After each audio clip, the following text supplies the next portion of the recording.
Hello dear, स्वागत करता हूं थर्ड ईयर स्टूडेंट को। यहाँ पे दो प्रश्न लेकर आए हैं। दोनों प्रश्न अपने आप में बहुत महत्वपूर्ण है और शॉर्ट प्रश्न है। अभी शॉर्ट प्रश्न का ही सीरीज चल रहा है और यह 5वां नंबर का वीडियो है। तो चलिए आज हम देखते हैं मिडवाइफरी एंड गायनिकोलॉजी के दो महत्वपूर्ण प्रश्न के बारे में। पहला प्रश्न है मेनोपॉज के बारे में, मीन्स मासिक धर्म बंद होना या रजनोवृत्ति क्या होता है। ठीक है, इसको हम लोग देखेंगे। इसके लक्षण, इसके निदान, जटिलता सब देखेंगे। और दूसरा जो प्रश्न है हमारे बीच जो आया है आज, वो है हमारा ब्रेस्ट फीडिंग के बारे में। ठीक है, ब्रेस्ट फीडिंग के बारे में मीन्स स्तनपान के बारे में। ठीक है, तो स्तनपान के बारे में हम लोग जो है अच्छे से आज देखेंगे, समझिएगा आप लोग। दोनों प्रश्न अपने आप में शॉर्ट के लिए बहुत महत्वपूर्ण है। चलिए हम लोग देखते हैं। साथियों, पहला है हिंदी इंग्लिश सब में दे रहे हैं, तो आप जो भी थर्ड ईयर वाले हैं हिंदी में पढ़ना चाहते हैं तो हिंदी में नोट्स पढ़ाइए, हिंदी में नोट्स अपना देखिए। अगर आप इंग्लिश में पढ़ना चाहते हैं तो इंग्लिश भी यहाँ पे दिया गया है, इंग्लिश में भी तैयारी कीजिए। चलिए हम आपको बताते हैं कि रजनोवृत्ति होता क्या है, मीन्स मेनोपॉज होता क्या है। चलिए देखते हैं। प्रत्येक स्त्री के 45 से 55 वर्ष की आयु व प्रजनन काल की समाप्ति पर अंडाशय में ओस्ट्रोजन एंड प्रोजेस्टेरोन हार्मोन की अनियमितता तथा कमी आ जाती है, जिसके कारण से ओवरी में डिम्बोत्सर्जन मतलब ओवुलेशन एवं उसकी सक्रियता में कमी आ जाती है। परिणाम स्वरूप मासिक धर्म अस्थायी रूप से बंद हो जाता है। इसी को रजोनिवृत्ति या मेनोपॉज कहते हैं। साथियों, रजोनिवृत्ति होता है, इसका मतलब होता है कि कोई महिला है, उस महिला का अगर उम्र 45 से 55 वर्ष के बीच में है, तो इस 45 से 55 वर्ष के बीच में कभी भी जिस प्रकार से एक स्वस्थ युवती का जो मेंस्ट्रुएशन होता है वह 12 से 16 साल के बीच में शुरू होता है, उसी प्रकार से मेनोपॉज यानी बंद होने का जो समय होता है मेंस्ट्रुएशन मासिक स्राव, वह जो है 45 से लेकर 55 वर्ष तक के आयु में, जैसा जिसका बॉडी है उस हिसाब से 45 से 55 वर्ष की आयु में इसके बीच में अस्थायी रूप से बंद हो जाता है। और मासिक स्राव का बंद होना, ओवुलेशन न हो पाना या इसकी कमी आने से जो ओवुलेशन और मासिक स्राव है वह अस्थायी रूप से बंद हो जाती है, और इसी को बंद होने को मेनोपॉज कहते हैं। ये कब होता है? तो यह जो है जब ओवरी में, जब हम लोग जानते हैं कि ओवरी क्या है, एक ग्लैंड का काम है। ठीक है, ओवरी एक ग्लैंड के काम करता है। तो ये ओवरी में जो हार्मोन होता है ओस्ट्रोजन और प्रोजेस्टेरोन, इस हार्मोन की इरेगुलर अनियमितता या फिर कमी आ जाता है, जिसके कारण से जो ओवरी होता है उसमें जो है ओवुलेशन मतलब डिम्ब जो है, अंडा जो है नहीं बन पाता है या फिर इसके सक्रियता में कमी आ जाती है। फलस्वरूप जो है मासिक धर्म अस्थायी रूप से बंद हो जाती है। इसी को रजोनिवृत्ति मेनोपॉज कहते हैं। तो उम्मीद है समझ गए होंगे आप लोग। दो चीज़ याद रखिएगा कि जब स्त्री 45 से 55 वर्ष की आयु में जाती है या प्रजनन काल के समाप्ति पर, मतलब जो उसके जनन क्षमता है वो समाप्ति होने पर होता है, तो अंडाशय में ओस्ट्रोजन और प्रोजेस्टेरोन हार्मोन की अनियमितता या कमी आती है, जिसके कारण से ओवुलेशन नहीं होता है या फिर इसके कमी आ जाता है सक्रियता में, जिसके परिणाम स्वरूप मासिक धर्म अस्थायी रूप से बंद हो जाते हैं, और इसी को रजनोवृत्ति मेनोपॉज कहते हैं। ओके, चलिए ये तो समझ गए। इंग्लिश यहाँ पे दिया गया है, इंग्लिश वाले इसको जो है आप लोग इंग्लिश में देखिएगा। ओके, यहाँ पे इंग्लिश इसका दिया गया है। अब चलिए हम लोग चलते हैं रजोनिवृत्ति का क्या लक्षण होते हैं देख लीजिए। सिम्टम्स, लगभग 25% स्त्रियाँ ऐसी होती है जो किसी प्रकार का परिवर्तन अनुभव नहीं करती है सिवाय मासिक धर्म बंद होने के। देखिए, इसका लक्षण होता है कि जब मेनोपॉज का स्थिति आता है तो बहुत सारे ऐसे 25% ऐसे स्त्रियाँ होती है जिनको पता ही नहीं चलता है कि वो मेनोपॉज के स्थिति में है और उनको मेनोपॉज आ चुका है, मतलब मासिक धर्म जो है यानी उनका जो प्रजनन क्षमता है वो ख़त्म हो चुका है, उनको पता ही नहीं चलता है। यह पता तब चलता है जब उनका एक मासिक धर्म बंद हो जाता है, तब उनको पता अनुभव होता है। ठीक है, वरना अनुभव नहीं होता है। वरना 25% ही स्त्रियाँ हैं जो क्या हो करती है, वह किसी प्रकार के जो है अनुभव नहीं करती है सिवाय मासिक धर्म बंद होने के। ठीक है, ये चीज़ होता है। लगभग 50% स्त्रियों में कुछ मानसिक तथा शारीरिक परिवर्तन महसूस होते हैं। अब जैसे ही ये रजनोवृत्ति के समय आता है, बंद होने का मासिक स्राव, तो जो 50% फीमेल वोमेन होती है वह जो है उसके अंदर शारीरिक और मानसिक जो है कुछ परिवर्तन आ जाता है, समझ गए। ये सब नेचुरल चीज़ें हैं। उसके बाद है शेष जो 25% स्त्रियां होती है वह असहज एवं कष्टों को महसूस करती है। मतलब कुल मिला के 100 में जो 25% महिलाएं होती है वह लगभग जो है कुछ जो है अपने आप को फील नहीं करती है, महसूस नहीं करती है, अनुभव नहीं करती है, सिवाय मासिक धर्म बंद होने के। 50% जो महिलाएं होती है उसके कुछ मानसिक और शारीरिक चेंजेज महसूस करती है।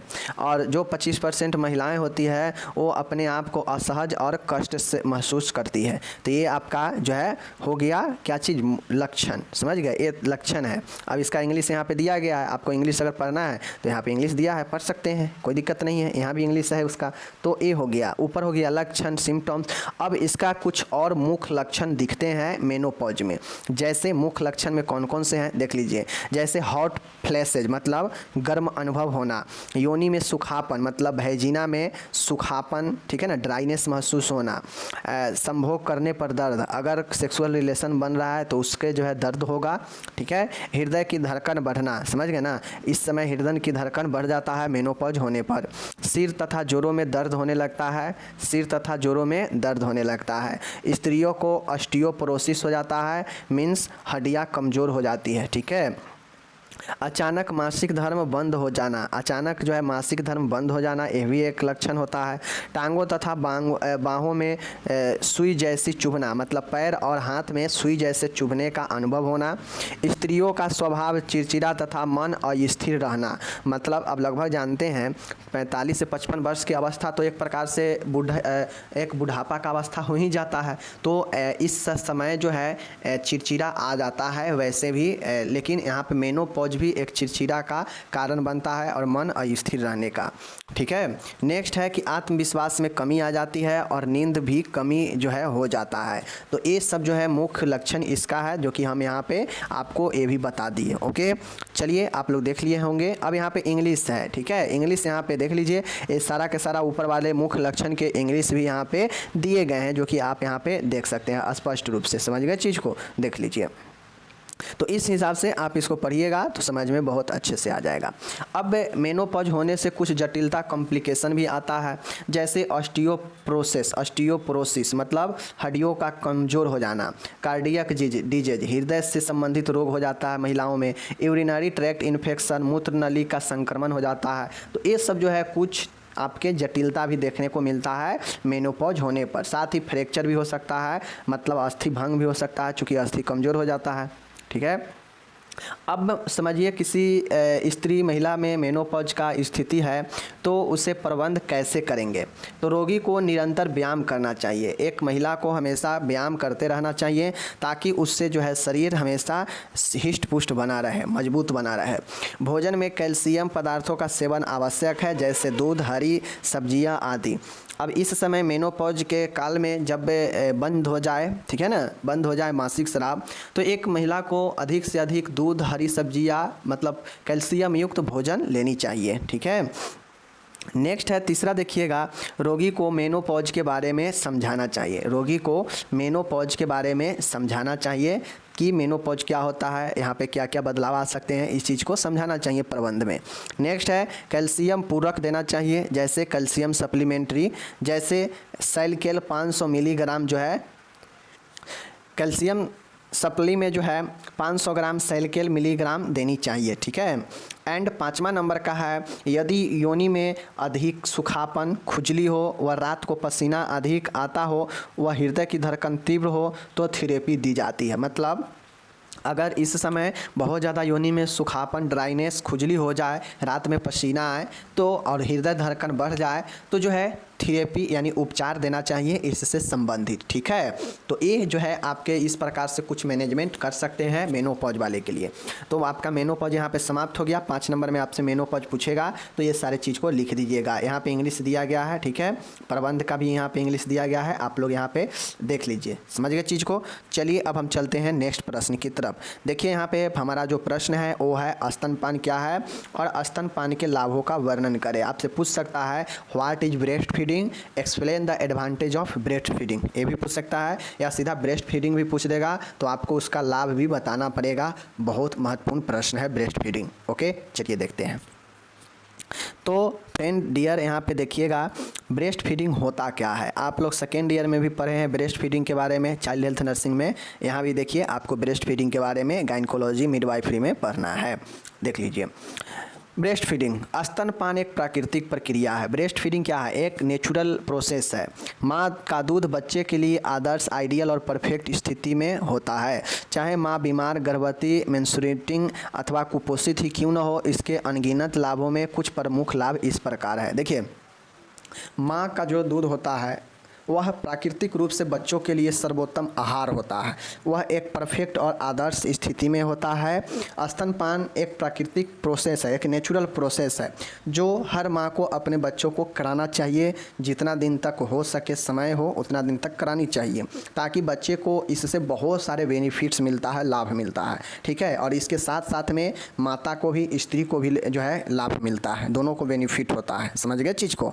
तो माता, चाहे माता का स्थिति जैसा भी हो, चाहे माँ बीमार हो, चाहे गर्भवती हो, ठीक है, चाहे उसके अंदर जो है मेंस्ट्रुएटिंग होता हो या कुपोषित ही क्यों ना हो, उसके इस आहार का मतलब ब्रेस्ट फीडिंग का बहुत जो है अनगिनत लाभ है। उस अनगिनत लाभ में से कुछ लाभ आपके निम्न दिए गए हैं, जिसको चलिए हम लोग देखेंगे। तो स्तनपान के बारे में कोई पूछेगा, एक लाइन में बताइएगा कि माँ द्वारा बच्चे को दिए गए वैसा आहार जिसमें बच्चे को विकास के लिए सर्वोत्तम चीज़ें उपलब्ध होता हो, एक परिपूर्ण और एक परफेक्ट और एक आदर्श जो है आहार हो बच्चे के लिए, वही जो है ब्रेस्ट फीडिंग कहलाता है। ब्रेस्ट फीडिंग का जो समय होता है लगभग 4 से 6 महीने तक का होता है।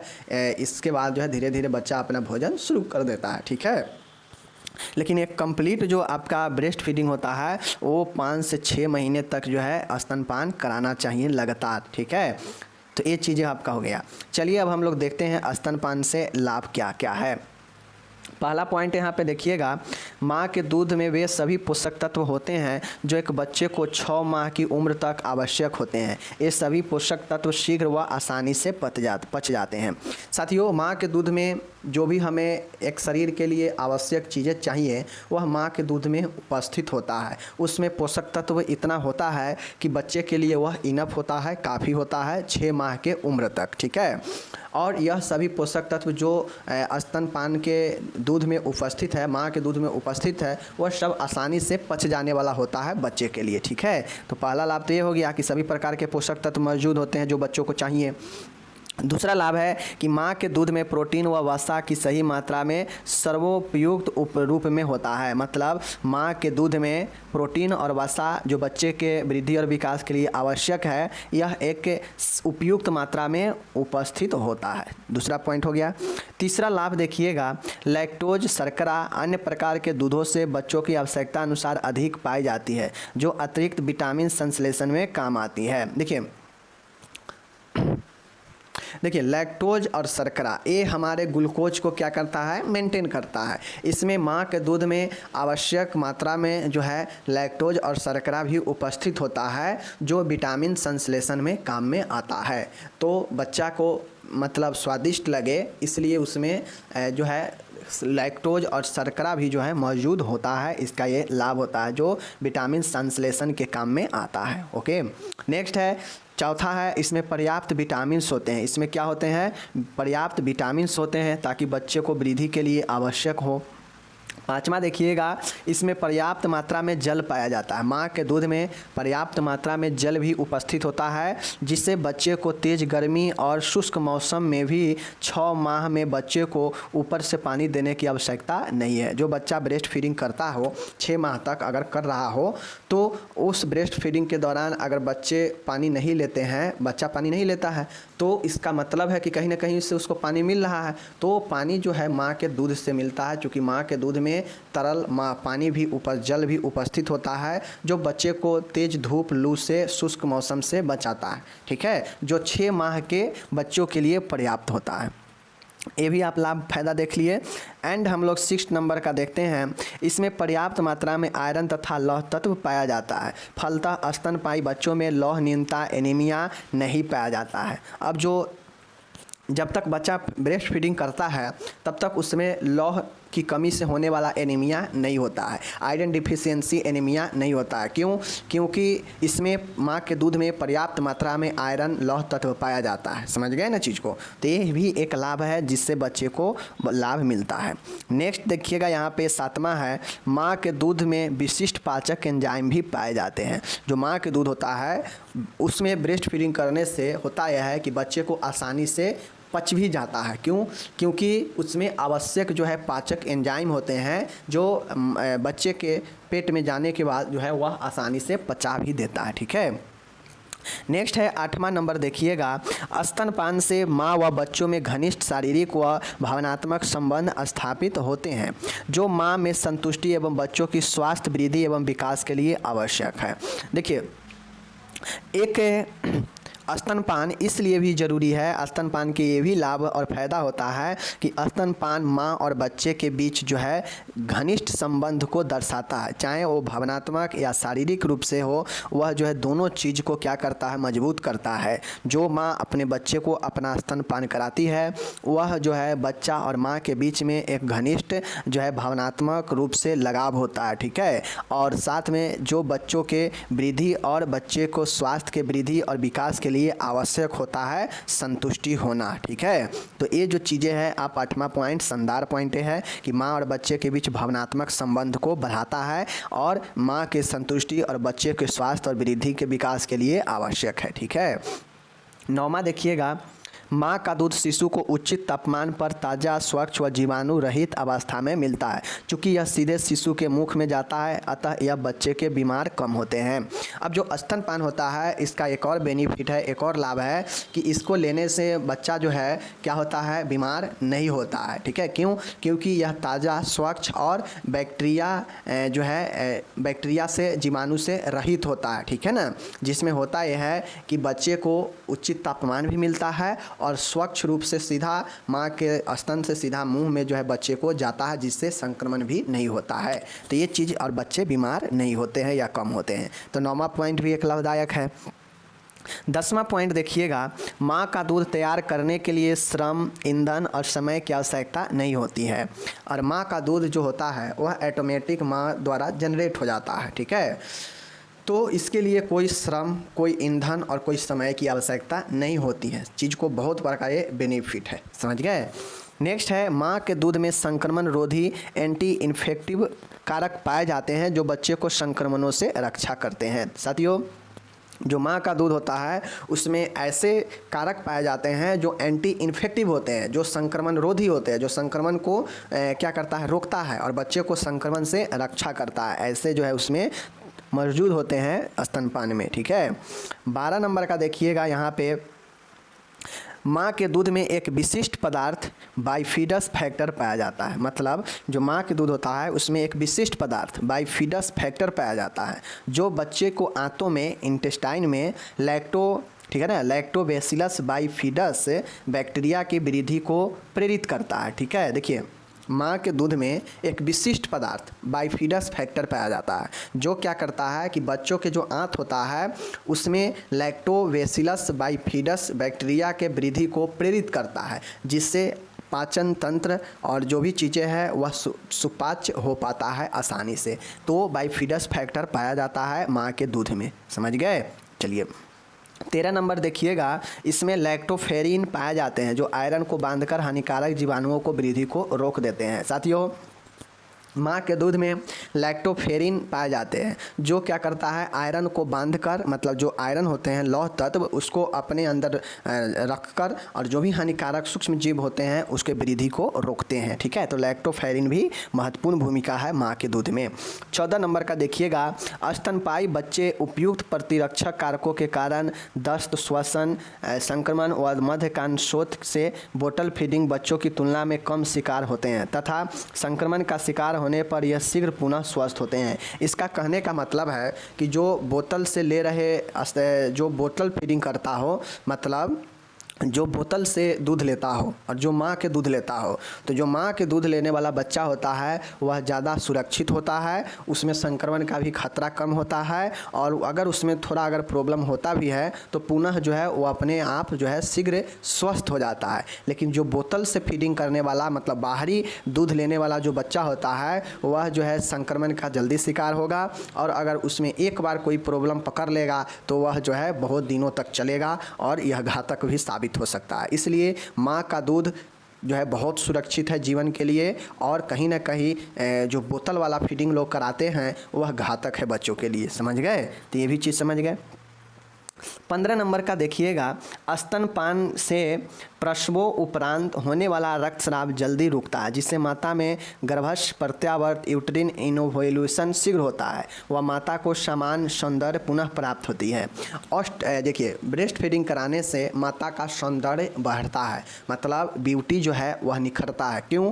क्योंकि इससे जब प्रसव के बाद जो है जो रक्तस्राव होता है वह फीडिंग कराने से जल्दी रुक जाता है। ठीक है ना? अब ब्लडिंग जल्दी रुकेगा तो शरीर पर निखार आएगा। अगर ब्लड ज़्यादा दिन तक चलते रहेगा प्रसव के बाद तो शरीर मुरझाया हुआ, फेस जो है अलग लटका लटका सा हुआ रहेगा, मतलब सही नहीं रहेगा। लेकिन ब्रेस्ट फीडिंग कराने से ब्लीडिंग जल्दी रुकता है, जिससे सौंदर्य बढ़ता है, निखरता है। समझ गए? चलिए सेकेंड लास्ट देखिएगा, 16 नंबर का यहाँ पे है, स्तनपायी महिलाओं में स्तन व अंडाशय कैंसर की संभावना कम रहती है। अब स्त्रियों के यह लाभ मिलता है स्तनपान कराने से कि उसका संतुष्टि तो होगा ही, हो खुद के संतुष्ट होती ही होती है, साथ में उसके जो स्तन और जो अंडाशय ओवरी जो कैंसर होने की संभावना है वह जो है बहुत ज़्यादा कम जाता है। ठीक है? तो आजकल देखते होइएगा कि स्तन कैंसर बहुत ज़्यादा होता है। क्यों होता है? यही कारण है कि आजकल जो मॉडर्न युग चल रहा है, यहाँ पे वैसे माता जो मॉडर्न चीज़ों को फॉलो करती है वो अपने बच्चे को जन्म तो दे देती है, लेकिन वो जो है अपने स्तन जो है स्तनपान कराना पसंद नहीं करती है, बाहरी डब्बे से बच्चे को काम चलाती है, और वैसे ही बच्चे मंदबुद्धि के हो जाते हैं या फिर उसका जो है प्रॉब्लम शारीरिक मानसिक आगे चल के होने लगता है। ठीक है? तो ये चीज़ें होता है। साथ में महिलाओं को खुद का प्रॉब्लम जैसे स्तन में कैंसर, ओवरी में कैंसर, इस समय कैंसर भी हो जाता है। नेक्स्ट लास्ट है 17 पॉइंट है, यह प्राकृतिक गर्भ निरोधक उपाय है। मतलब ये जो ब्रेस्ट फीडिंग कराना एक प्रकार से प्राकृतिक जो है गर्भ निरोधक का उपाय होता है। ठीक है? लैक्टेशनल एमेनोरिया या इसी को लैम बोलते हैं। ठीक है? लैम, लैक्टोशनल एमेनोरिया, ठीक है, लैम बोलते हैं। यह प्राकृतिक गर्भ निरोधक के उपाय के रूप में गर्भधारण को रोकता है। तो इस प्रकार से यह 17 पॉइंटें हैं जो कि बच्चे और स्त्री के लिए फ़ायदेमंद है ब्रेस्ट फीडिंग, जो कि मैंने आपको बता दिया। अब इस 17 को आप चाहें तो 20 पॉइंट में भी लिख सकते हैं और सारे इसके फ़ायदे क्या क्या हो सकते हैं। मैंने तो आपको 17 बताया, आपके इस 17 से ही आप चाहें तो 20 पॉइंट भी बना सकते हैं। ठीक है? बाकी इंग्लिश वाले देखिए, यहाँ पे इंग्लिश में उनको सारा चीज़ें दिया गया है। ठीक है? ब्रेस्ट फीडिंग इंग्लिश है, एक पॉइंट है। दूसरा पॉइंट सभी के सभी यहाँ पे उनको दिया गया है, देख सकते हैं, सभी के सभी उनको दिया गया है, हिंदी इंग्लिश सभी में। तो अगर आप इंग्लिश के स्टूडेंट हैं तो आपको कहीं से कोई दिक्कत जो है नहीं होने वाला है। इस प्रकार से आपको PDF वगैरह सब चीज़ मिलेगा। ठीक है? आगे भी मिलेगा, टेंशन नहीं लेना है। आप लोग बस अपने काम करते रहिए, पढ़ते रहिए। ओके, देख सकते हैं सभी का मैं हिंदी इंग्लिश यहाँ पे दे दिया हूँ, तो आप लोग को टेंशन लेने की कोई ज़रूरी नहीं है। ठीक है? देख लीजिए।